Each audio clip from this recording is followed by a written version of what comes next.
computer. Okay, so thank you everyone for joining us tonight for Live Bees. Tonight we're joined by Simon Mulvany. I would like to start by acknowledging the Palawa people as the traditional and continuing custodians of Lutruwita, Tasmania. We honour their history and deep connection to this land and its waters which were never ceded, and we pay respect to elders past, present and emerging. As I just mentioned, we're speaking with Simon Mulvany today from Save the Bees Australia. Simon is an ex-ranger, a gardener and beekeeper who has made it his mission to educate people about the plight of the precious pollinators, both Indigenous and introduced. As Simon says, it is crucial that we help protect the native species and that we keep honeybees respectfully and responsibly. We respect that both have their place, whether it is in industry or biodiversity, and that we simply cannot live without them. Simon is a passionate bee educator and an outspoken opponent of practices detrimental to bee health in the beekeeping industry. With a massive following on social media, Simon has most recently been known as the whistleblower who brought the practice of honey laundering in the Australian honey industry to light. And most recently, as tonight's discussion is about, Simon has been advocating to protect pollinators during this Varroa mite extermination and now management phase in Australia. So welcome, Simon. Oh, thanks so much. I love that introduction. That's about the best one I've had. Thanks, Jenny. Well, it is who you are, so there's no untruths there. Simon, now you and I have been friends for about 5 years, and we often talk about different threats that face pollinators and different, ways that pollinators are facing destruction in our environment. Never have we probably seen anything quite like what's happened with this Varroa mite incursion in Australia. So I'd really like to start tonight's discussion with June 2022 and just take us back to that time. I know we've got people on the line tonight who may not be aware of what happened. I guess you're referring to when we first found out Varroa was here. Yes. And yeah, like I'll just go through my memory. I think I got a tip off the day before it was announced. And in that tip off, there was talk that a lot of commercial beekeepers had heard and just left Newcastle immediately. And from that point, it sort of seemed a little bit like the DPI had played down the risk a little bit.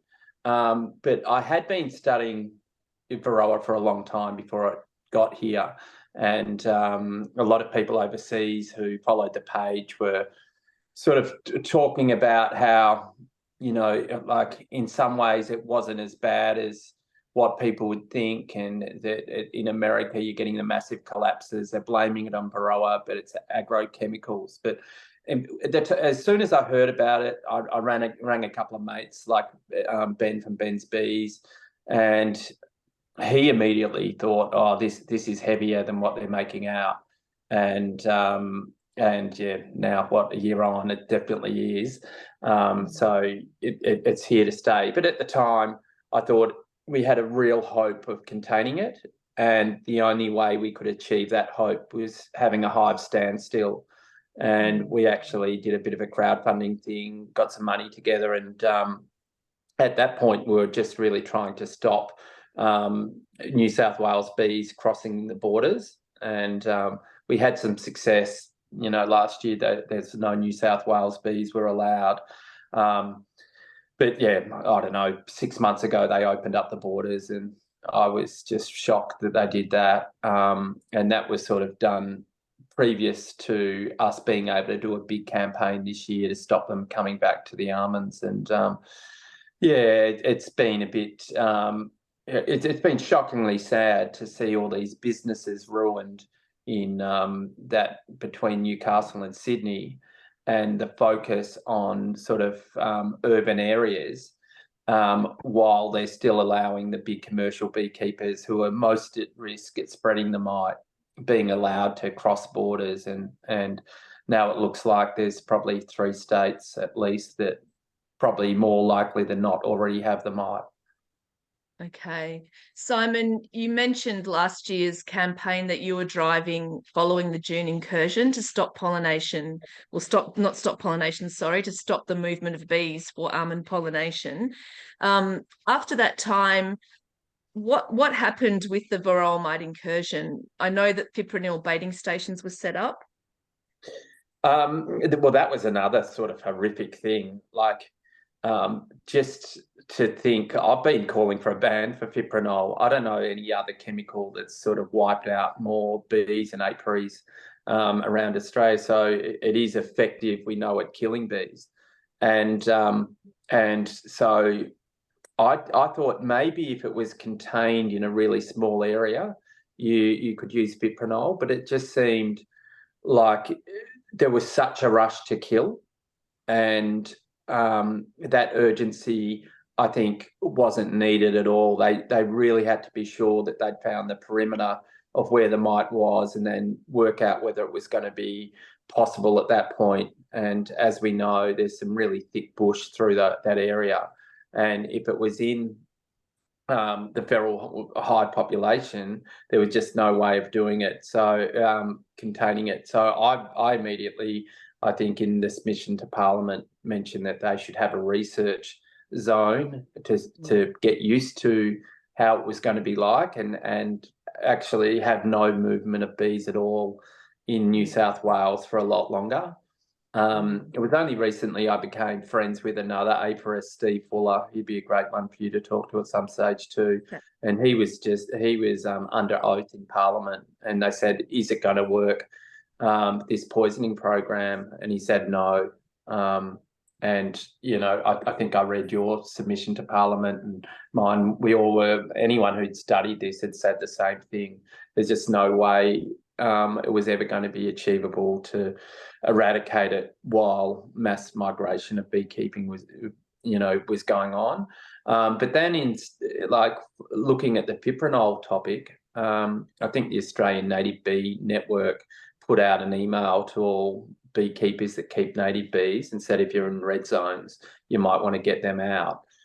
Other than that, there didn't seem to be too much campaigning against the fipronil baiting, and so I got together with Community Voice in New South Wales and a few local people there. I think we got 35,000 on the petition to stop that fipronil baiting. In that time, we've been given no information from the DPI in regards to how much fipronil's been put out, how long it lasts in the environment, what does it affect off-target species, and what research have you done to show us that, and now how are you going to clean up the fipronil? I've heard secondhand that they're actually going to have to bring bees in to suck up the fipronil and sacrifice them. What? Yeah. Okay.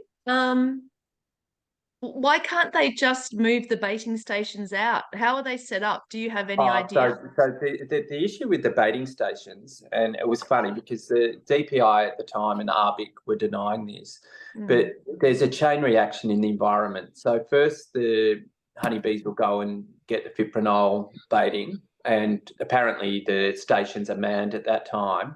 They'll add the poison, and then that poison gets taken back to a hive. And then if it is successful, your image just has gone there, Jenny. I don't know. That's okay. Do you want to have a chat with Dad? And sure. Yeah. Well, can you mute yourselves, please, wait, people? I muted her. That's okay. Sorry about that, Simon. The fipronil goes back into the feral colonies and gets stored there. And if it's successful and kills that colony, it will get robbed out by maybe other bees. And like in one interview with ARBIC, I saw, I think it was Danny's name. He was sort of boasting about the chain reaction, saying that we'll have more confidence because it gets poisons and it gets another feral colony and then it gets another feral colony, and it just keeps on going on. And as far as I can tell, and not much research has been done on this, but about 18 months, that poison will stay active within honey. Well, that's and again, when you're talking about off-target species, that's ants that will be robbing those hives, wasps that will be robbing those hives. Native bees, sugarback bees. Yeah, and and then getting the that bird poisoning. bee. Then anecdotal evidence is there's been, bandicoots that have been killed near the baiting stations, and there's also, native bees. There's people telling me that they usually see a lot of blue banded bees, and they're not seeing any. And I'm querying at the moment that the baiting stations have still been being left out there without fipronil in them, and we haven't got an answer exactly why, but I believe it might be just to test the bees, set up the baiting station, or put sugar in there, and then start testing some of the bees that might come in to see what the mite loads are like. Simon, like listening to you talking about the fipronil baiting, all I can hear, and from the very moment of the emergency response, is just a breakdown in systems and failure. That's what it sounds like to me. There's been a massive shift even from this time last year to now in terms of pollination and bees being able to be moved. I jumped onto the DPI webpage today, and I grabbed this quote, and it says, "We value the sacrifice of every beekeeper and thank everyone for their cooperation. Those who have sacrificed their bees for this response should know that their help has not been in vain and demonstrates industry's commitment to being part of the solution." I suppose my first question is, what about recreational beekeepers? What does it mean for them? They were told to take a hit for everyone else. And if you're a beekeeper, you understand that if you've got a stationary hive, it's not as risky to other people out there as if you're migrating a beehive around. And you're probably part of a few beekeeping groups. And it seemed like there was this concerted effort to blame it on unregistered beekeepers or small-scale beekeepers moving hives around, and there was people turning on each other. Meanwhile, that acted as a distraction, all the beekeepers going at each other, and recreational beekeepers. And look, some recreational beekeepers wore it as a bit of a badge that, I'm taking a sacrifice for everyone else. And if this migrating beekeeping if there wasn't a double standard, I could see that being the case. But they were just sacrificed, and there was a real cheering squad. I think there was a Fight the Mite sort of page, might have been it's commercial beekeepers saying, to keep on killing it, we can defeat this.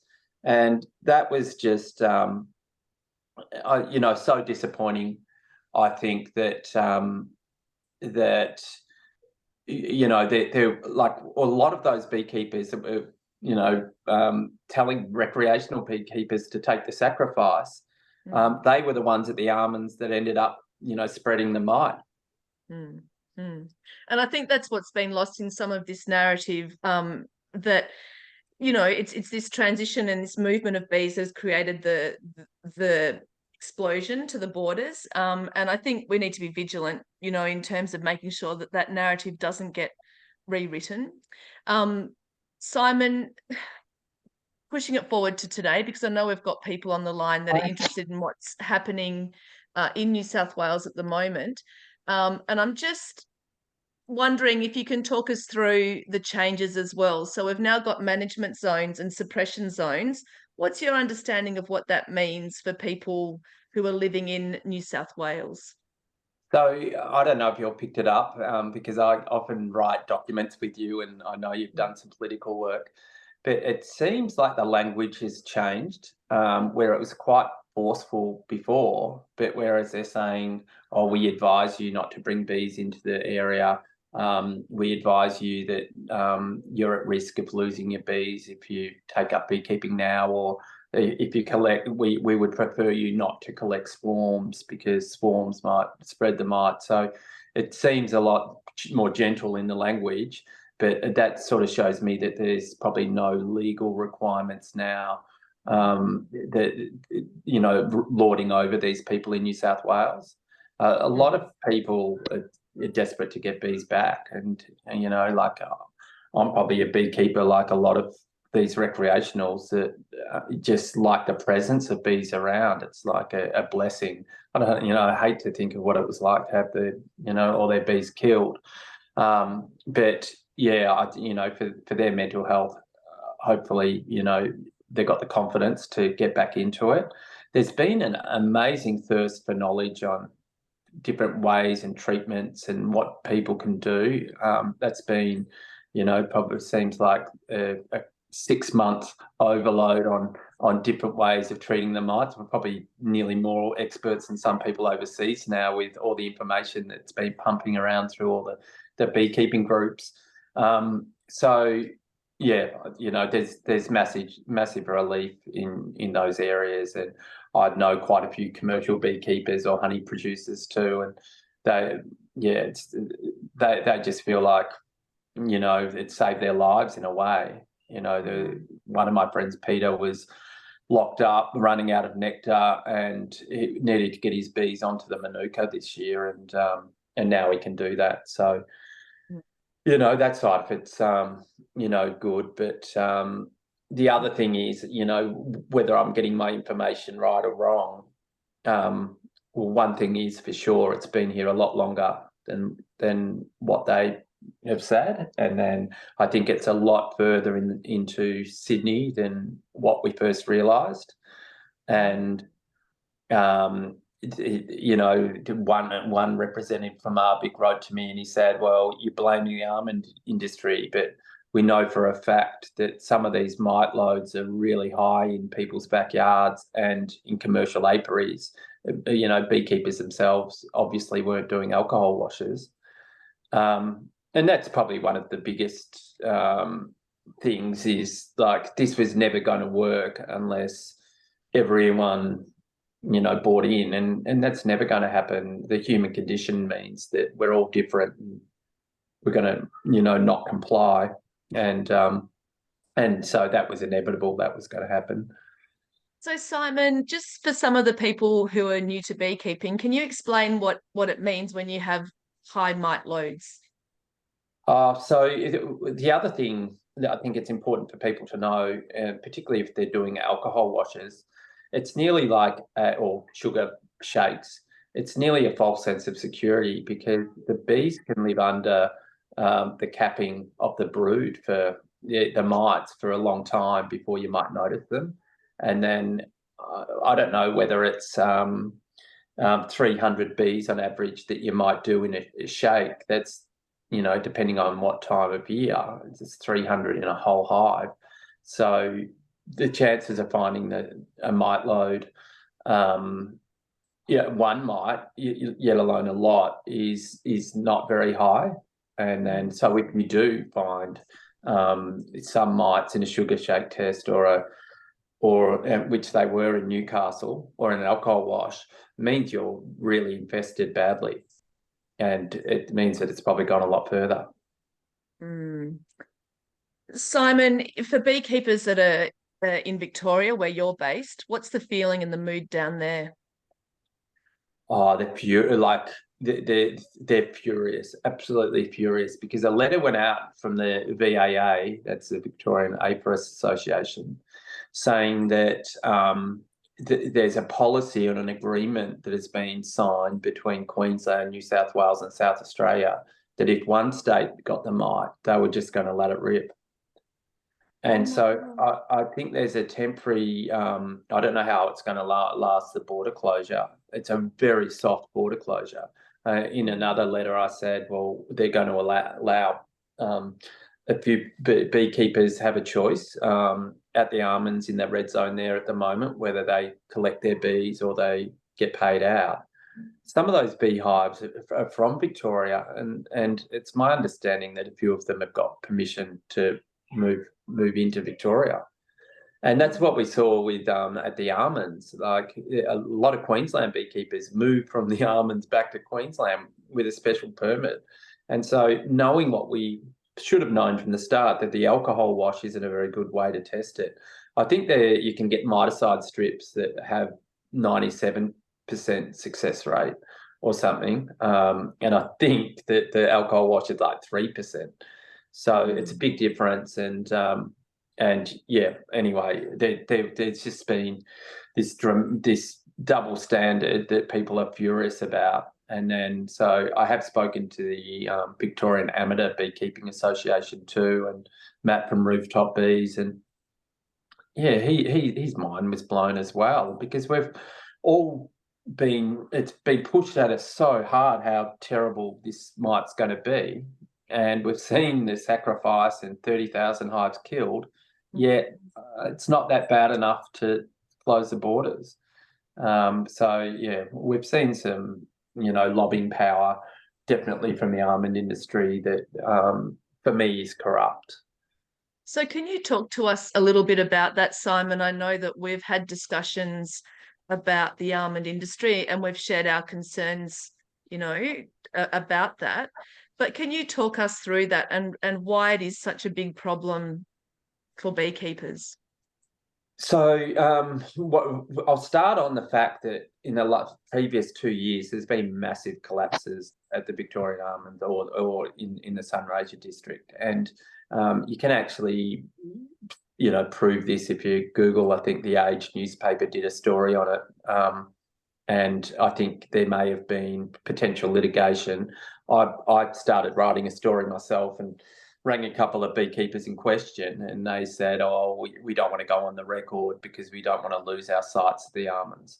So they're literally, with that in mind, they've gone on suicide missions basically for a couple of years, happy to sacrifice their bees at the almonds. So in terms of a treatment of bees things, that's quite disgusting.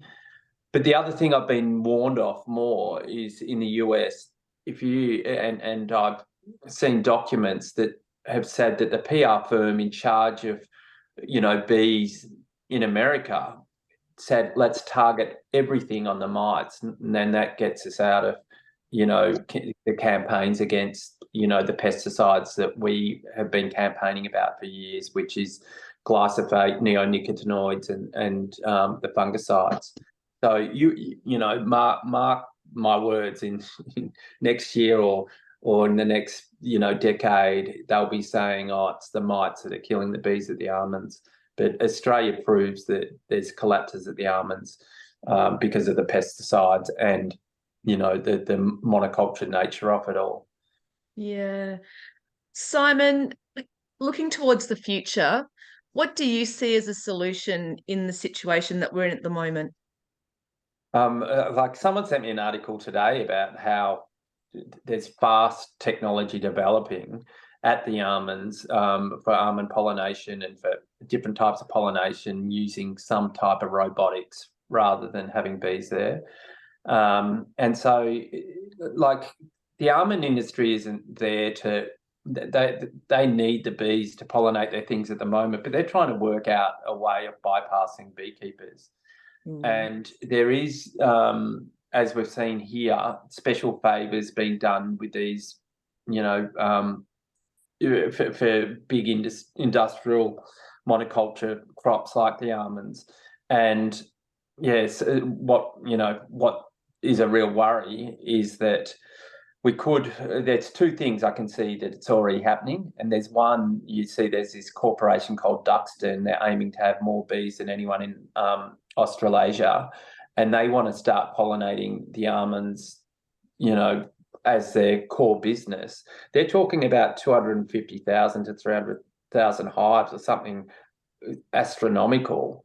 So they're trying to, become $1 billion sort of corporation. When I started, I read a great book called The Shamanic Way of the Bee, and it said what we need is 100,000 beekeepers with one or a few hives rather than a big corporation with 100,000 hives. But we are staring at that in Australia. So, yeah, that is definitely a worry. It might go in that direction. And, someone might say, well, why are these guys going to the almonds, these beekeepers? And I know guys with like 30 hives that go to the almonds, and maybe it's because the honey price is too low. And then why is the honey price too low? It's because of all these imports coming in, and a lot of them aren't even honey. So, a lot of commercial beekeepers have said, like, I'd prefer not to go to the almonds. I just need the honey price to improve. And then I can get an extra box of honey instead of going to the almonds. So, let's just have a bit of a think about, the price of honey. And Australia was previously positioned to be a premium honey in that sense that we didn't use miticides or any of the chemicals that they use in the States or in the UK to manage Varroa mite. I mean, what does that mean now? I mean, if beekeepers are complaining about the price of honey, what does it mean now for the price of honey? Well, for Australian honey, I should say. Well, I haven't read the Tasmanian plan, but I read the WA plan the other day, and it was exactly what it should have been for the whole of Australia. They've just banned all honey, imported honey coming, and that's treated or not treated. And you're like, what is treated honey? But generally, for honey to go to WA, I think it's the same at Tasmania. You have to cook it for a few hours at over 65 degrees. So it's as nutritional as, a can of Coca-Cola. But that's, you've seen the campaign against imported honey. I think Varroa was in the spiel, like we're the last country in the world without Varroa. This is a great reason that we can stop the importation of honey. And how we couldn't get that across the line is mind-boggling. But it works into an agenda. I hate to sound like, that might sound conspiracy theorist, but the free trade agreements mean that we have to accept the price of the global price of honey. And if that's $3 a kilo, well, that's what our beekeepers are going to get. It's a little bit depressing because, as you know, we're sitting here, well, a few of us are sitting here in Tasmania with the protection of the moat, just hoping that's going to hold out. But, I think it might be wishful thinking, whether it's 2 years or 5 years. I think we're all going to be looking at Varroa mite at some point now that we're in this management phase. Can you see any opportunity for beekeepers, Simon? Oh, yeah, we could move to Tasmania. 5 years. Or WA. There's so much opportunity, actually, which is, again, concerning for me, because one opportunity is to be a miticide dealer, and I'm going to be looking at the people on the board of RBIC and seeing if any of those guys are the ones that are going to be getting the permits to sell the miticides, because or the almond board, the almond industry board. Yeah. Yeah. So we'll have a look if there's any conflicts there. But like the pollination price will skyrocket, and if it's true, and what happened in New Zealand, if we lose 80% of our wild bee population, they'll need pollination more. So pollination prices go up.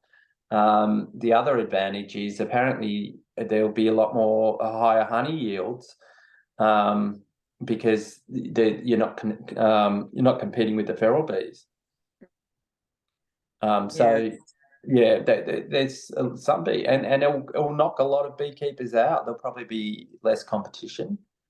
So I don't, and then another thing from native bee enthusiasts, if it is as successful as they say of wiping out feral colonies, then there's hollows of trees for lorikeets and more for native bees.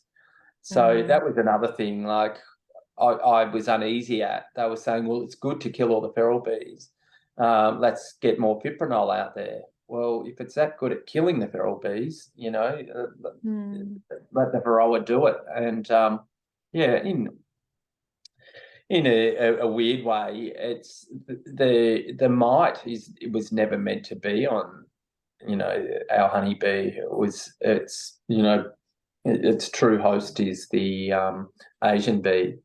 And so, this might be nature's way of saying, this we're going to affect the species. It's part of adaptation. But it is, as a bee lover, I've actually had times like thinking, oh, these poor bees are going to have these mites distressing them now forever as a response to this. And yeah, I've seen people compare it to head lice, but it's we know how small head lice is. It's like having a basketball on their back for a bee. And the diseases that it, become because of Varroa mite as well. Well, see, that's another issue that we've got the benefit at the moment that we don't have they haven't found any of the diseases on the mites here, like the pollen wing virus. But there's talk of them importing bees into the country that are Varroa resistant. And then I think, we know that there's a federal inquiry into what actually occurred, and it's more likely than not that the bees were smuggled in.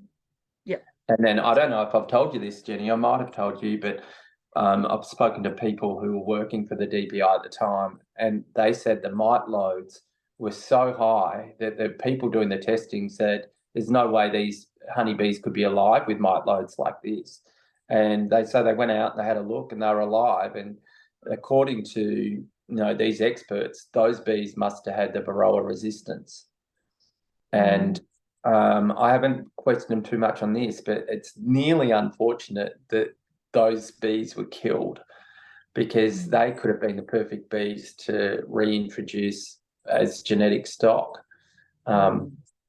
So I think, as I've got my sort of assumptions or inklings that, you will see those a couple of apiarists already have those genetics in their hives, and I think that's why this federal inquiry is going on. So okay, that's interesting. Do we know when the federal inquiry is going to finish? No, and in some ways it's like, why do you even announce it? Arrest someone, then announce it. Like, or to be seen to be doing something, I would suggest. Oh yeah, it was like a month ago. I saw this stupid ABC article saying, "Oh, apiarists need sniffer dogs again." Like, too late for that. Yeah, cat's out of the bag. Well, maybe for Tassie it's not, and WA. Well, we can be hopeful, and and I do. When I say it's inevitable, that is a little bit fatalistic, but I do know that EFB and AFB are not in WA or Northern Territory, so these are diseases that we have in Tasmania. Maybe we can resist Varroa. In New Zealand, they couldn't. I looked at the timeline of it moving from island to island. It was fairly rapid, although to be fair, Cook Strait's a bit smaller than Bass Strait. But it still is frightening for beekeepers here. And when we look at the numbers of how many bees are lost through Varroa mite, recreational beekeepers are the ones that lose, because it's going to be commercial beekeepers that will be able to keep bees, because they will have the numbers to retain the bee colonies. Is that a fair assumption to make, do you think? Like, not necessarily. I don't know if you've looked into some of the ways you can deal with it. But like, I've heard mixed reports. Some guy seems to know what he's talking about overseas. Said initially it can get really, really bad, partly because our bees aren't used to it, partly because there's so many feral colonies. And he said, if I was going back in time, I just would have given up beekeeping for 3 years when it was really thick. And then he said, then they all died out, and then it became easy again. So that was one take on it. Another take, is there's obviously different treatments that you can do, natural and chemical treatments. I'm just hoping we're not so foolish. And another warning they're giving us from overseas, the mites get resistant to the miticides really quickly. And I know there's restrictions overseas in how much and when you can use the miticides.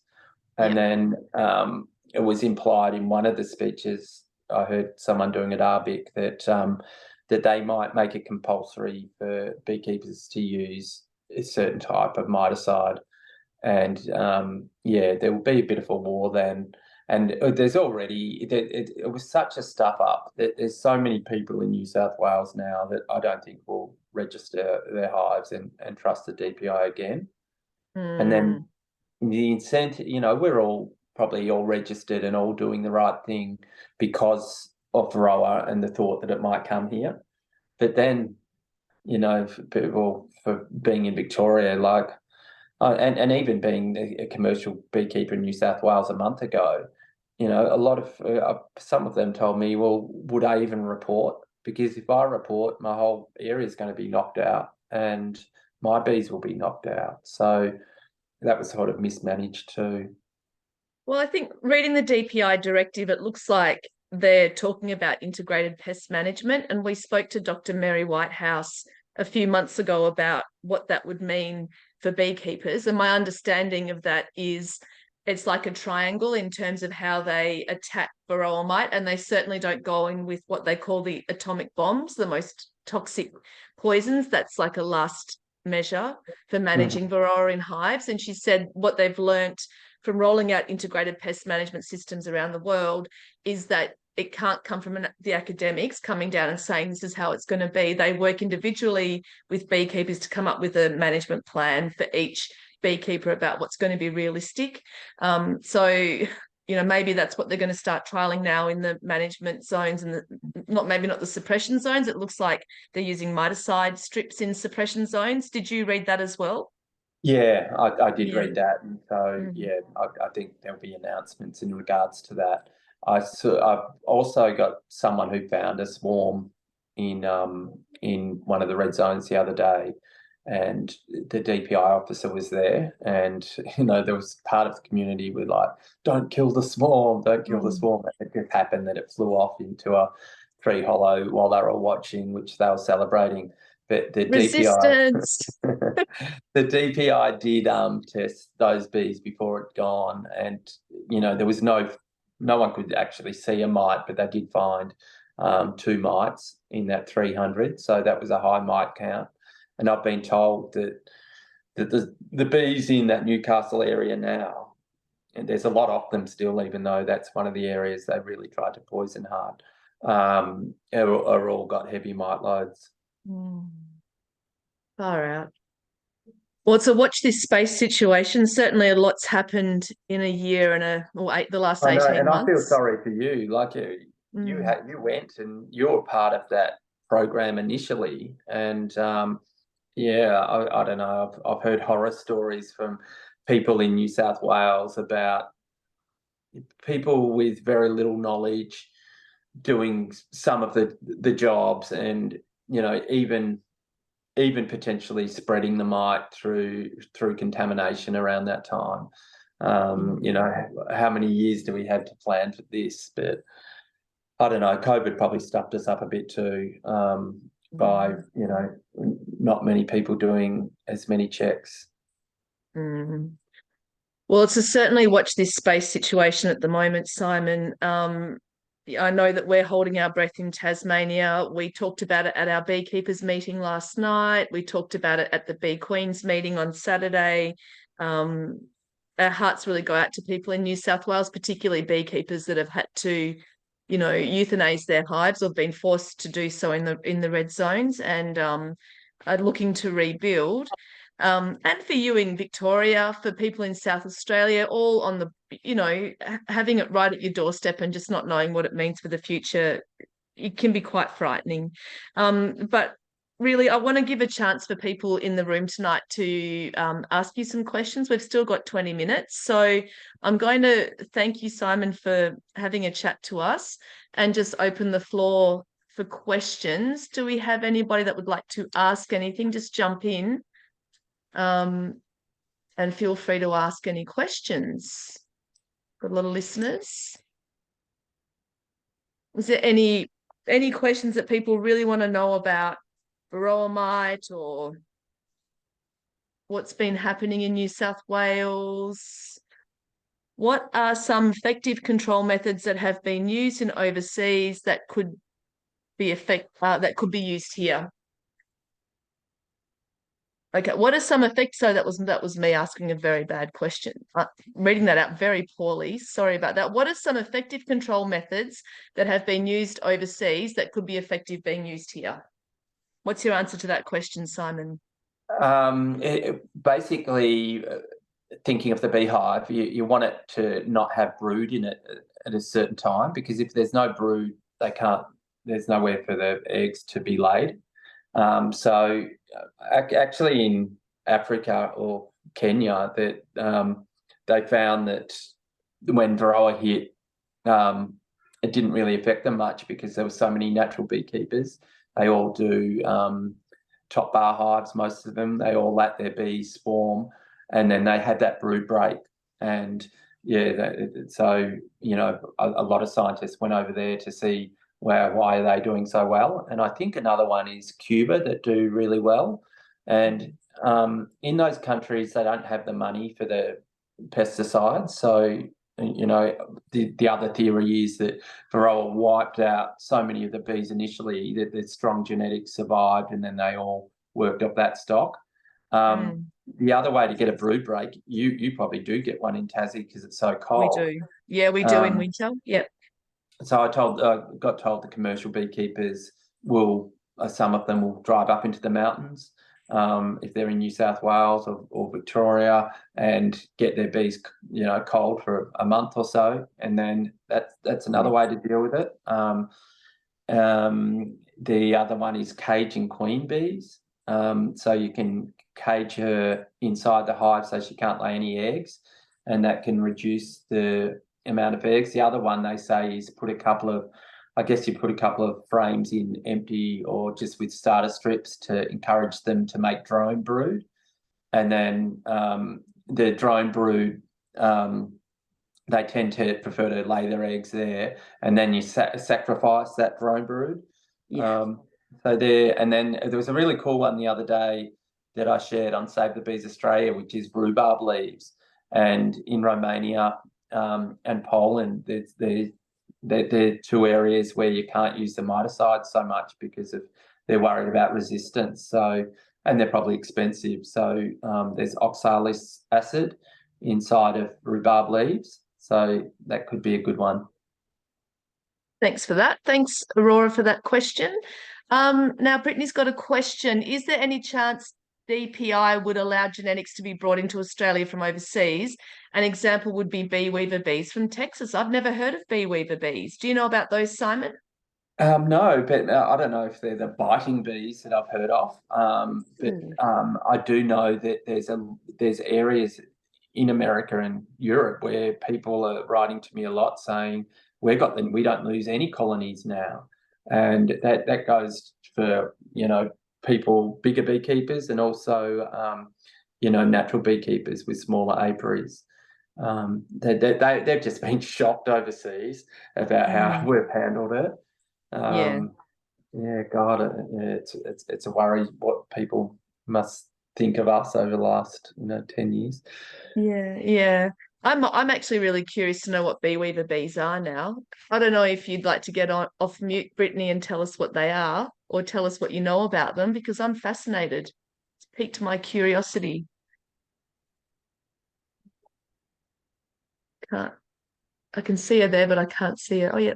Oh, here we go. I'm just going to look at the link. But I will say there is actually an issue with bringing genetics in, and the issue is that at the moment, we've got no diseases associated with the mite, like deformed wing virus. And apparently, if you bring drone sperm in or other queens from overseas in, potentially they could carry those viruses. Okay, so what it says here is that bee weaver bees are mite resistant. All of our colonies have been 100% treatment free for Varroa mite since 2000. The bee weaver breed in Texas tough for today's harsh beekeeping environment. These hardy bees don't die from viruses the mites carry and build into strong honey producing hives. So maybe that's something that they will consider in the future.